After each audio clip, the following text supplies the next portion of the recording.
उम्मीद थी पूरा कि आप आईएएस के लिए सेलेक्ट हो गए।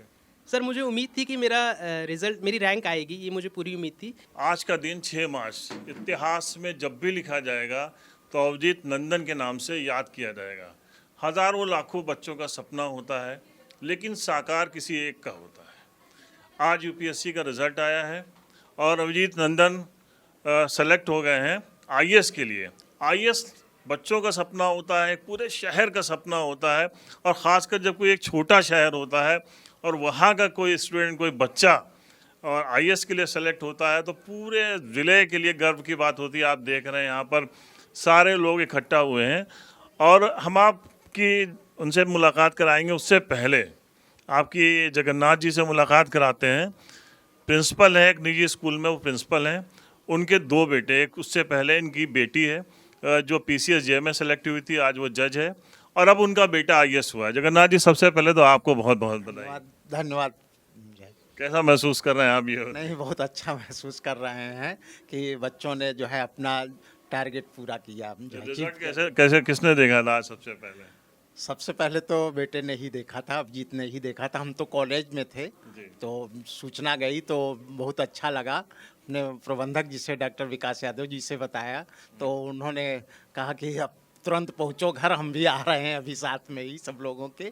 तो बहुत अच्छा लगा। मतलब एक ड्रीम जो है वो आपका सच साबित हो गया है। कैसा फील हुआ उस वक्त जब लगा कि क्या कितना पुराना वक्त सब याद आ गया होगा? बिल्कुल जो है 94 से राम सेवक इंटर कॉलेज में जब से हम हैं तब से जो है पूरा सीन जो है याद आ गया। जो है कैसे कैसे किन किन परिस्थितियों से जो है बच्चों ने अपना संघर्ष करके पढ़ाई पूरी किया और जो है इस अचीवमेंट पे पहुँचे हैं। अजीत की तरफ हम आएंगे। अब आप इनको देख लीजिए, कुछ समय के बाद हम लोग जब इनसे मिलेंगे तो इनको सर कह के मिलेंगे और परमिशन लेके इनसे हम लोग मिलेंगे। अभिजीत, ये जो एक स्टूडेंट से एक सफलता की इबारत आपने लिखी है पूरी, इसके बारे में थोड़ा सा बताइए। सर सबसे पहले 2019 में मैंने जेईई एडवांस की परीक्षा उत्तीर्ण की थी। उसके बाद मैंने आईआईटी खड़गपुर से इलेक्ट्रिकल इंजीनियरिंग में बीटेक और एमटेक किया।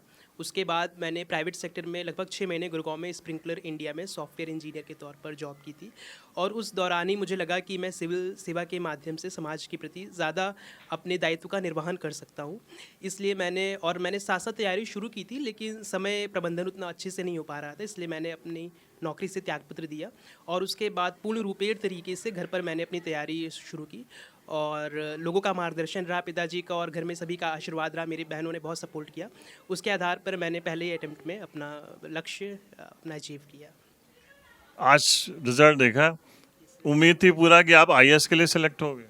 सर मुझे उम्मीद थी कि मेरा रिज़ल्ट मेरी रैंक आएगी, ये मुझे पूरी उम्मीद थी। लेकिन अब रैंक कितनी आएगी उसके आधार पे सर्विस एलोकेशन होता है, तो वो मुझे कंफर्म नहीं था। लेकिन मुझे इतना आत्मविश्वास था कि मेरा सिलेक्शन हो जाएगा, क्योंकि मेरा इंटरव्यू अच्छा हुआ था सर। 292 रैंक आपकी आई। 94 सर। 294। Yes sir.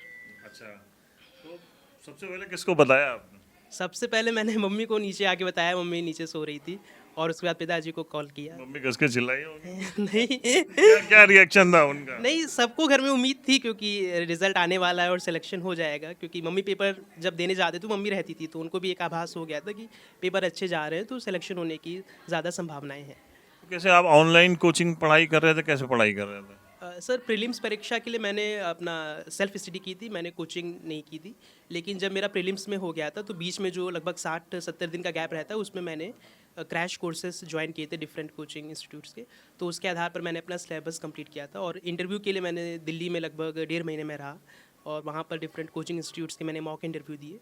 तो ये मेरी पूरी एक तरीके से जर्नी रही सिविल सर्विसेज। जब आप 10th में थे, कब सबसे पहले आपने सोचा था कि यार हम आगे चल के आईएएस भी बनेंगे? सर 10th में तो मेरा ऐसा नहीं डिसीजन था। उस समय था इंजीनियरिंग करनी है, आईआईटी जाना है। तो जब आईआईटी में गए और फिर जब प्राइवेट सेक्टर में मैंने इंटर्नशिप भी की और जब जॉब की कर रहे थे, तो उस टाइम मुझे लगा कि मैं शायद सिविल सर्विसेज के माध्यम से ज़्यादा कंट्रीब्यूट कर सकता हूँ। मेरा पोटेंशियल सिविल सर्विसेज को लेके है और रुझान भी था। और घर से जिस प्रकार से पिताजी का भी एक तरीके से मार्गदर्शन रहा, तो समाज सेवा के प्रति हम लोगों का बचपन से ही एक कि हम किस प्रकार से अर्पित कर सकते हैं, तो वो चीज़ों ने मुझे कहीं ना कहीं मोटिवेट किया कि मैं सिविल सर्विसेज के लिए आगे जाऊँ। तो आप जॉब छोड़ के घर आ गए, फिर कैसे आपने कितने घंटे सोचा था कि हम ऐसे पढ़ाई करेंगे, और साथ में थोड़ा सा खुद को फ्रेश रखने के लिए क्या करते थे? सर ये सर जॉब छोड़ने के बाद एक काफ़ी एक इमोशनली मेंटली चैलेंजिंग होता है, क्योंकि आप जॉब छोड़ के आ रहे हैं और उस समय आपके पास चीज़ें नहीं होती करने को। लेकिन घर में मुझे पूरा सपोर्ट था कि आप जॉब छोड़ सकते हैं, तो घर का सपोर्ट रहता था। और फिर जब भी कभी मैं बोर होता तो मैं घर में लोगों से बातचीत करके अपना मेंटली रिफ़्रेश करता था अपने आप को एक तरीके से। पढ़ाई के लिए कैसे क्या सब कितने सब्जेक्ट पे टाइम देना है, कैसे क्या बनाया था? मैं इसलिए पूछ रहा हूँ ना कि और भी बच्चे होते हैं ना, उनको रहता है कि यार कैसे जो है अब आप तो आइडियल बन गए ना लाखों बच्चों के, तो वो जानना चाहेंगे कि कैसे भैया पढ़ाई करते थे, कैसे तैयारी करते थे। सर मेरा व्यक्तिगत रूप से मानना है कि हर एक छात्र, सबका अपना अपना पोटेंशियल होता है, सबका अपना पढ़ने का तरीका होता है। तो जो जिसको उचित लगे उसके अनुसार उनको अपनी दिनचर्या बनानी चाहिए। कुछ लोग दिन में पढ़ना चाहते हैं, कुछ लोग रात में पढ़ना चाहते हैं। लेकिन जो भी वो लोग रणनीति बनाएं, टाइम टेबल बनाएं, उनका ये एक पूरा ऑब्जेक्टिव होना चाहिए कि जो अपने डेली टारगेट सेट कर रहे हैं और जो एग्ज़ाम की रिक्वायरमेंट्स हैं, यानी कि हमें previous year question paper solve करने हैं, तो ये सारे टारगेट पूरे होने चाहिए, सिलेबस पूरा कवर होना चाहिए। और जो माइक्रो टारगेट बना रहे हैं वो सभी बच्चे अपने अनुरूप बना सकते हैं। तो इस तरीके से मेरा भी था और मैंने इसी तरीके से तैयारी की। अच्छा, इस पढ़ाई के साथ साथ जब थक जाते होंगे तो क्या करते थे? टीवी देखते थे, मोबाइल देखते थे, क्या करते थे आप? टीवी तो सर उतना नहीं देखते अब, क्योंकि मोबाइल में ही टीवी आ गया एक तरीके से। तो मैं तो मम्मी से बात करता था, घर में आके किसी से बात कर रहा हूँ, तो मेरा इसी तरीके से होता था। और टीवी में कभी ज़्यादा मैं टीवी नहीं देखता हूँ, न्यूज़ वगैरह देख ली कभी, तो यही चलता है बस। आईएएस बनने के पीछे जो मंशा होती है वो सबसे ज़्यादा क्या है कि यार देश सेवा करेंगे, खूब सारे पैसे कमाएंगे, या मतलब एक रुतबा होगा, क्या लग रहा था? नहीं, जहाँ तक पैसे कमाने का सवाल है, मेरे अनुसार प्राइवेट सेक्टर में आप ज़्यादा कमा सकते हैं। तो लेकिन मेरा जो मोटिव था कि जो मैं काम कर रहा हूँ उससे मैं सोसाइटी को कुछ गिव बैक दे सकता हूँ कि नहीं। जो चीज़ें मैंने सीखी हैं, मैं किस तरीके से एक वृहद स्तर पर, जैसे कहते नहीं कि डीप सोशल इम्पैक्ट होना चाहिए, वो सिविल सर्विस ही आपको एक अपॉर्चुनिटी प्रोवाइड करती है। और इसका आप कैरियर प्रोग्रेशन देखेंगे तो ये चीज़ प्राइवेट सेक्टर में नहीं होती है। तो इन सब चीज़ों को मद्देनज़र रखते हुए मैंने सिविल सर्विसेज का निर्णय लिया था। अभी एनआईटी का एक बच्चा सेलेक्ट हुआ था तो उससे मैंने बात की तो उसने कहा कि मुझे लग रहा है कि मैं आगे चल के इंडिया से बाहर जाना चाहूँगा। लिविंग स्टैंडर्ड जो है वो इंडिया का उतना अच्छा नहीं रहा, बाहर ज़्यादा फैसिलिटीज़ मिलती हैं, ऐसा क्या है? सर ये चीज़ अभी सही है कि बाहर वेस्टर्न कंट्रीज़ को देखेंगे, नॉर्डिक कंट्रीज़ को देखेंगे, वहाँ पर लिविंग स्टैंडर्ड अच्छा है, उनका ह्यूमन डेवलपमेंट इंडेक्स अच्छा है। लेकिन जिस प्रकार से हम लोग अपने प्रयास कर रहे हैं, विकसित भारत 2047 का हमारा लक्ष्य है, उत्तर प्रदेश का 5 ट्रिलियन इकोनॉमी का लक्ष्य है 2029-30 तक। तो अगर हम अपने लक्ष्य की ओर, गंतव्य की ओर बढ़ते रहे तो वो चीज़ें हमारे देश में भी होंगी। तो मेरा व्यक्तिगत रूप से मानना है कि हमें अपने देश को उस स्तर तक बना ले कि कोई व्यक्ति जीवन शैली को लेकर किसी दूसरे देश में पलायन ना करे। तो मेरा अपने अपने निजी स्तर पर प्रयास रहेगा, और जो मैं सिविल सर्विसेज के माध्यम से मुझे जो अपॉर्चुनिटीज़ मिलेंगी, मेरा यही उद्देश्य रहेगा कि किस प्रकार से हम लोगों तक अच्छी सुविधाएं पहुंचा सके और लोग ह्यूमन डेवलपमेंट इंडेक्स के अकॉर्डिंग या फिर लाइफ स्टाइल के लिए विदेश में पलायन ना करें। तो इस प्रकार से हम अपना इकोसिस्टम डेवलप कर सके, ये मेरा एक उद्देश्य रहेगा। एक आईएएस के तौर पे समाज के लिए क्या किया जा सकता है? सर एक आईएएस के तौर पे मुख्य रूप से जब आपकी शुरुआत होती है एसडीएम के तौर पर होती है, फिर डीएम के तौर पर होती है, तो मुख्य रूप से आपको जनरल एडमिनिस्ट्रेशन का कार्य करना होता है, गवर्नेंस का कार्य करना होता है, और फिर आप अपने इंडिविजुअल लेवल पर कितना इनिशिएटिव ले सकते हैं, टेक्नोलॉजी का किस तरीके से उपयोग कर सकते हैं, जैसे women empowerment, women lead development की बात हो रही है, उसको लेकर आप कैसे काम कर सकते हैं, लॉ एंड ऑर्डर के लिए आप किस प्रकार से टेक्नोलॉजी का यूज़ कर सकते हैं। आजकल साइबर क्राइम बढ़ रहा है, तो साइबर सिक्योरिटी के लिए आप, जैसे चूँकि मेरा बैकग्राउंड इंजीनियरिंग का है, तो किस प्रकार से हम इन चीज़ों को इम्प्लीमेंट कर सकते हैं, ये मेरा एक तरीके से मुख्य मोटिव रहेगा। अभी आपकी ट्रेनिंग होगी, ट्रेनिंग के बाद आप उस कुर्सी पे बैठेंगे। आप ये बताइए कि आप सबसे पहले समाज में आईएएस क्या सुधार करना चाहेंगे? सर मेरा मुख्य रूप से, जब मैं, अगर मुझे कोई अपॉर्चुनिटी मिलेगी जो कि आने वाले समय में, मेरा होगा कि किस प्रकार से हम ग्रीवेंस रिड्यूसल सिस्टम, यानी कि अगर किसी व्यक्ति को कोई मुश्किल आ रही है और उसके पास एक पाइपलाइन है कि वो वहाँ पर जाके कंप्लेन कर सकते हैं, उसका फॉलोअप हो रहा है कि नहीं, उसको हम कैसे डिजिटाइज कर सकते हैं। क्योंकि ग्रीवेंस रिड्यूसल सिस्टम को हम मजबूत करेंगे तो हम कई विभागों को एक साथ उनकी समस्याओं का निवारण कर सकते हैं। तो डिजिटाइजेशन एक मेरा एक मुख्य रूप से रहेगा, और ग्रीवेंस रिड्यूसल सिस्टम को कैसे मजबूत कर सकते हैं, और बाकी जो भी हमारी सरकार की नीतियाँ हैं, जो भी स्कीम्स हैं, उनको कैसे अपने ज़िले में सैचुरेट कर सकते हैं। और फिर माइक्रो टारगेटिंग करेंगे कि किस प्रकार से एक डैशबोर्ड बनाकर जो भी वंचित वर्ग है उसके प्रति हम कैसे सरकार की नीतियों को लागू कर सकते हैं। ये सारी जो मेरी मुख्य प्राथमिकताएं रहेंगी। अच्छा, आप देखते होंगे ना कुछ आईएएस, बहुत सारे आईएएस होते हैं, कुछ बड़े ज़्यादा पॉपुलर हो जा रहे हैं, है ना? वो रील्स में भी उनका खूब चलता है और उनका कार्य करने की शैली कुछ अलग होती है। किससे प्रभावित है? सर मेरा मुख्य रूप से मानना है, जो कि भारत के राष्ट्रपति जी ने भी दिसंबर में कहा था पिछले वर्ष, कि किसी भी सिविल सर्वेंट के 3 मेन ज्वेल्स होते हैं: एनोनिमिटी, ऑस्टेरिटी और एबिलिटी।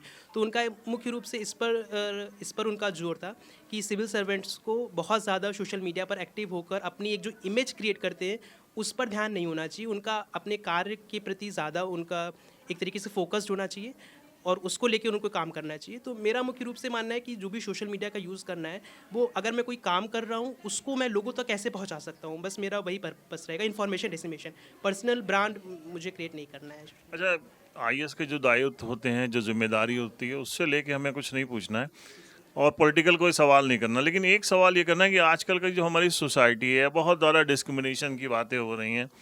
इन मतभेदों को कहाँ तक मिट जाना चाहिए?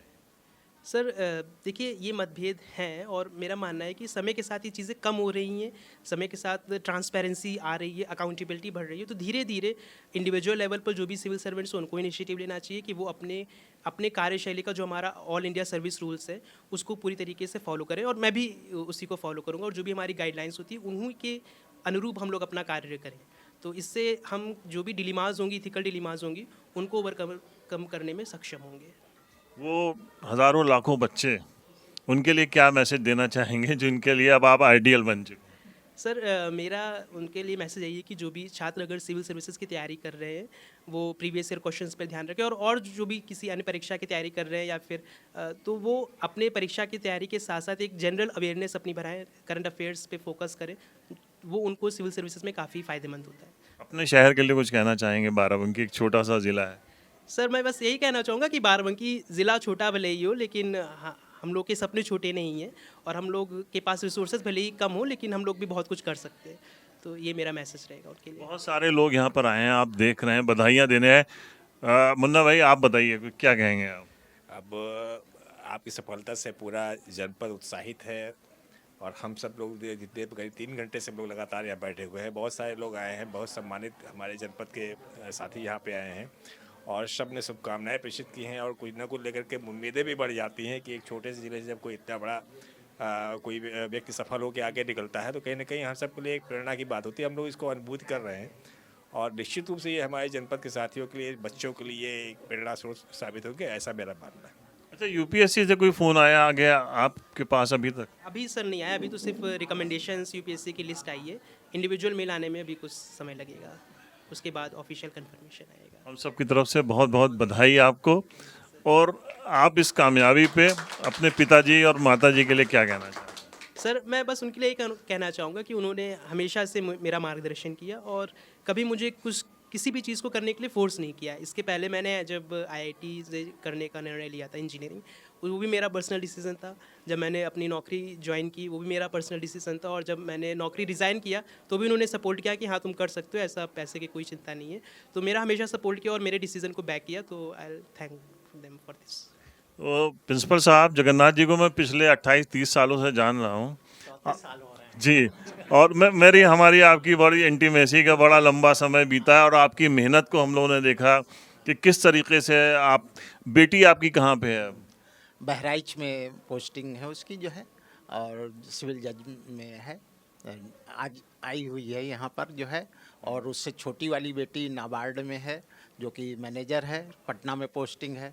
सबसे बड़ी बेटी जो है प्राथमिक में अध्यापक है, दारापुर में पोस्टिंग है उसकी। कहते हैं ना, अरे जाओ जाओ, हम तो जज के बाप हैं, जो हम आईएएस के बाप हैं।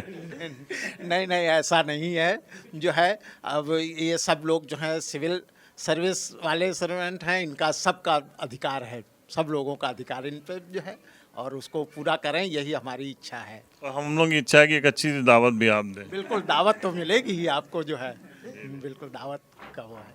तो बहुत ही अच्छे क्षण हैं, भावुक क्षण हैं। पूरा मतलब कभी कभी कोई ऐसी सफलता होती है कि किसी एक की सफलता होती है, लेकिन उससे खुश पूरा ज़िला होता है। बाराबंकी जनपद, आज पूरा जनपद खुश है। सभी लोग अपने आप को गौरवान्वित महसूस कर रहे हैं, और उनकी आंखों में एक चमक दिखी है कि आने वाले समय में और भी बच्चे इनको फॉलो करेंगे और आगे चलकर बड़ी सफलता हासिल करेंगे। द पॉलीग्राफ के लिए परवेज़ अहमद।